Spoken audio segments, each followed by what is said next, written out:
what are fundamentals and foundation of Indian perspective?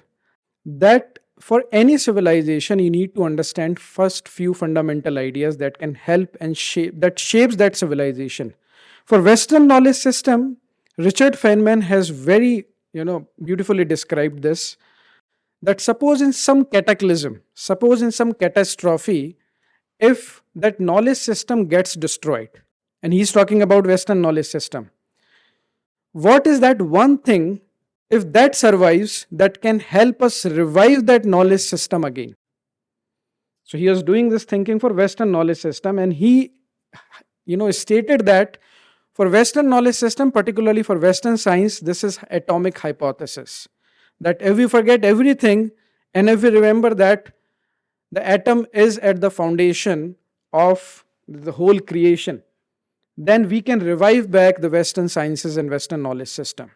So I was wondering, equivalent of this statement for Indic knowledge system.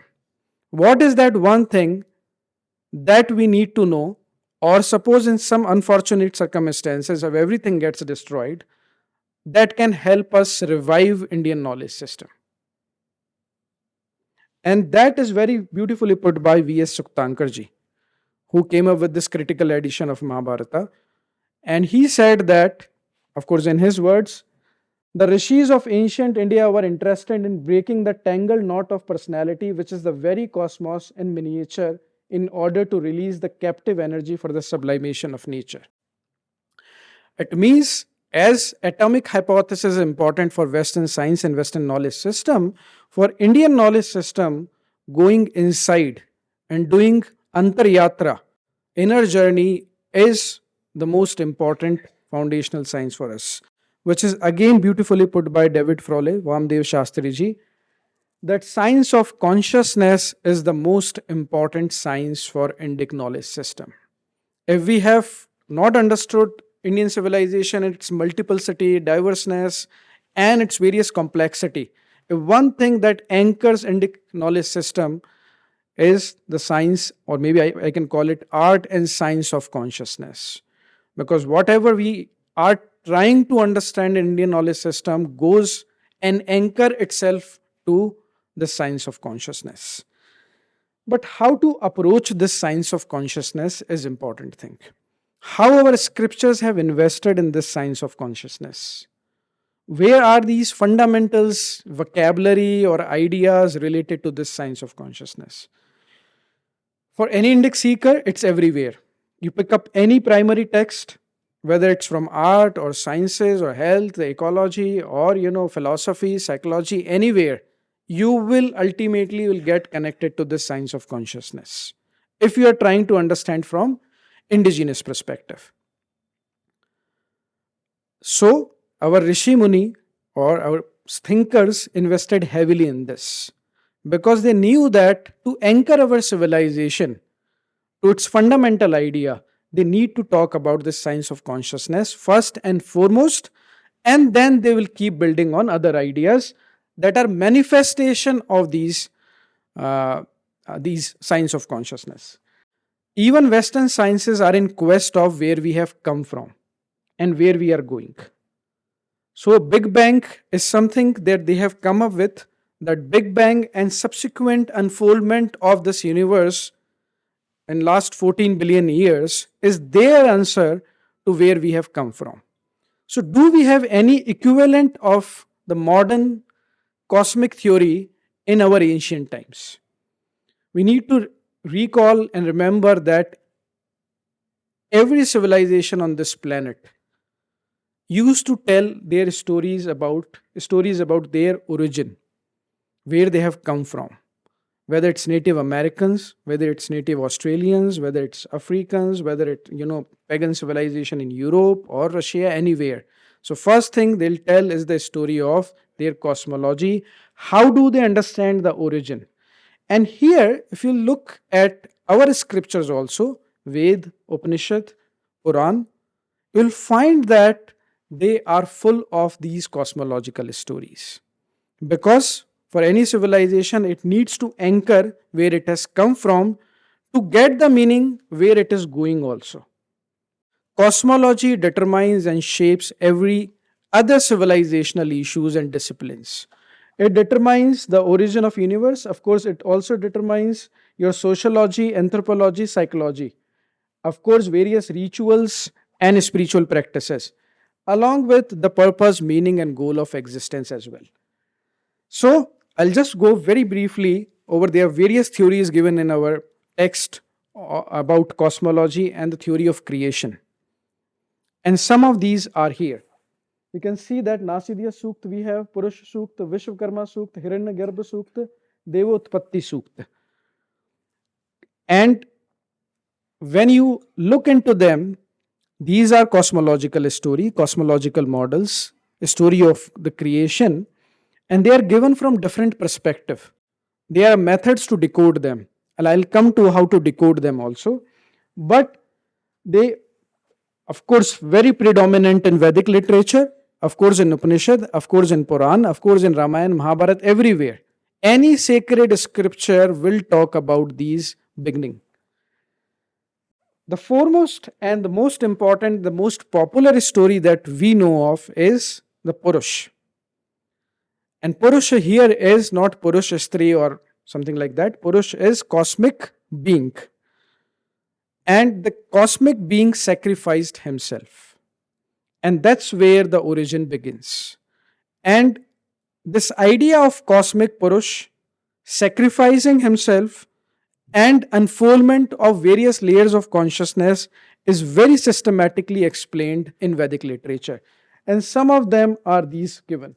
So in Purush Sukta, which is very important, with 1,000 heads, 1,000 thighs, and 1,000-foot Purusha, then of course the manifestation begins. I'm not going into the details of these. Then Asan Pipasa, Prajapati gave rise to this Purusha. In Purush, he established these deities. So again, now the terminology are coming, Purush, Prajapati, deities and everything. But this is like alphabet and vocabulary and fundamental ideas of how to approach cosmological stories. Then in Param Purush, in the beginning, there was only the self. From the mouth emerged speech. And of course, then they equated Pran with something. Then they equated, a Man with something and all those things. Then Asur Prajadev, in the beginning, there was nothing. Then came tapas, then came smoke, then came Agni, then came light, then came flame.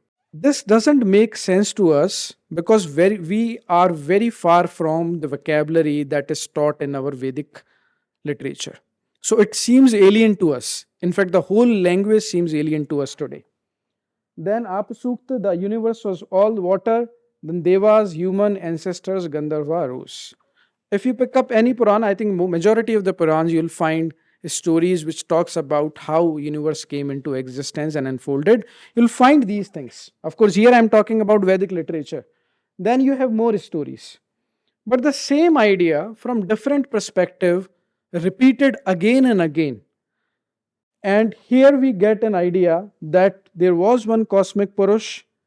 It manifested itself through various unfolding measures. And we see the whole journey of that cosmic Purush. So who becomes a sacrificial victim of the gods and whose sacrifice create all life forms including human beings. So all beings of the universe are just a quarter of him, hides 3/4 of himself.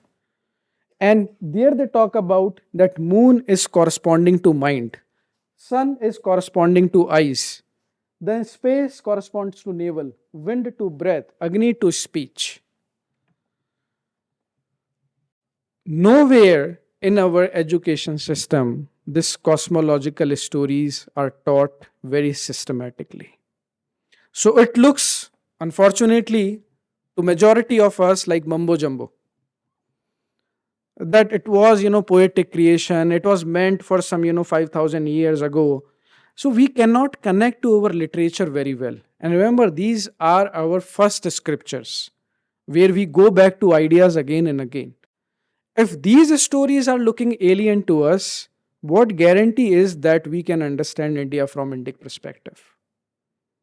And here lies the whole, again, galaxy of ideas that can help us decode the journey, the intellectual, spiritual, cultural journey of India in the last 10,000 years. Remember, here we are talking about Dev Yajna and Manushya Yajna both.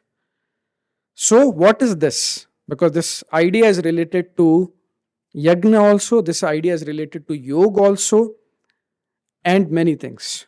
So, when cosmic Purush, cosmic being, let's decode it, this is Brahman, this is consciousness, this is absolute reality. From absolute reality, we know that through various unfolding mechanism, the relative reality comes.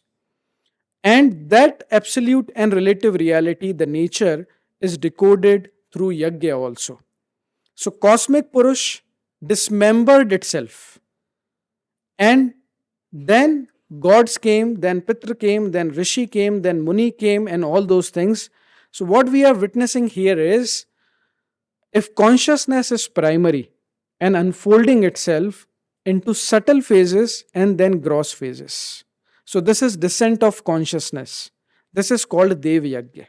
When we do Yajna through the elaborate mechanism of Vedic Yajna, what we do is, from consciousness we have reached to matter.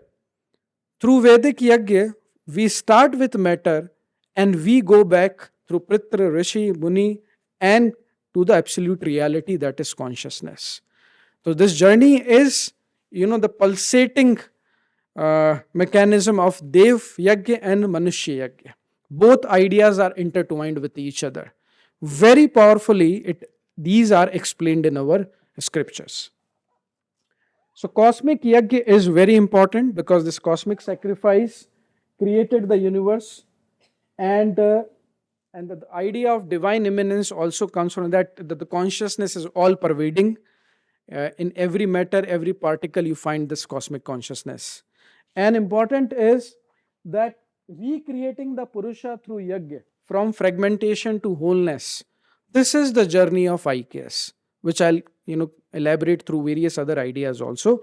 And one who understands this creation attains the highest level. This is also mentioned. So it means that there are some things that we need to go deeper and understand this. And once you understand this, the whole idea, not at the information level, but at the experiential level, then you can attain the highest level. So symbolically, they are hinting at something. So the method identifies objects or phenomena of nature and invests each with many layers of significance. And this work we need to revive if we need to understand Vedic cosmology and the cosmic origin. So this is language of symbols. What we are arriving at is, without understanding the language of symbols, we cannot understand various encoded ideas given in these. So Vasudev Sharan Agarwalji says that in order to explain the problem regarding the creation of the cosmos and of the three primeval identity, which it is constituted mind, life and matter, these are alphabets of world language. So Kapilaji writes, whereas words belong to the level of matter, the meaning is ever radiating and coming from a transcendental source that is immortal. What a powerful insight it has, if we need to approach our scriptures. So once we enter into world of Vedic symbols, we'll find that these ideas are repeatedly mentioned there. Whether it's chariot, horse, cow, three naves, Som, Agni, Suparna, serpent, Vrishab, and dozens more. And they keep coming. Now, if you go by colonial translation and interpretation, they look all absurd to us. Because without understanding the multiple levels of meaning, they'll keep coming to the literal meaning of these texts. Without understanding this cosmological perspective and the Sandhya Bhasha, as Shreya Nirvan was talking about, we cannot understand the difference between itihas and history. In fact, we are doing a lot of distortion by stating that our texts are historical. Again, let me repeat this. When I am saying that they are not historical, it doesn't mean that they do not have historical information. Puranas can have historical information, but they are not texts designed with modern historical perspective. They are separate categories in themselves.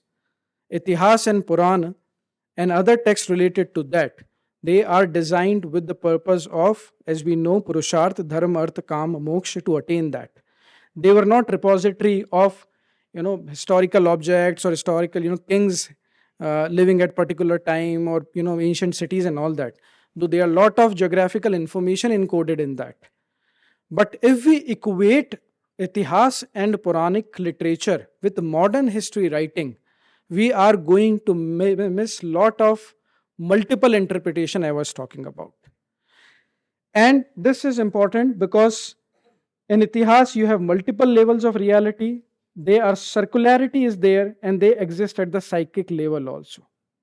History is more linear in nature. They exist at the physical level, and they are obsessed with chronological sequences. So to say that these texts are historical, I'm not saying that they are doing deliberate distortion of this, but our own people are indulging in degrading the concept which is higher to history. And this chart, maybe I'll show you after this slide. This historical obsession began, as Mircea Eliade put it, with linear time and history is theological obsession, which started with Christianity recording event of Jesus Christ. It is very well researched and documented by Mircea Eliade that across civilizations, you will find that history were written not in the form of modern history. History were written in the form of Itihas and Puran. There were, Srishti, there were Pratisrishti, there were Vanshavali, and all those things. And lot of things that were meant for purposing what Kapilaji calls creating virtual world, to take you into the virtual world and bring back more sublime and more pure in nature, because that will help you touch that, at the level of consciousness or transcendence. That's the purpose of Itihas and Puran. But with this obsession of Itihas and history, we are reducing our text to this level. Kapilaji noted this very perceptively, that the necessity of distinguishing between the notion of history and that of Puran and Itihas is very important, because one focus was on where and when, Itihas, Puran focus on what and why. This is very important distinction we need to understand.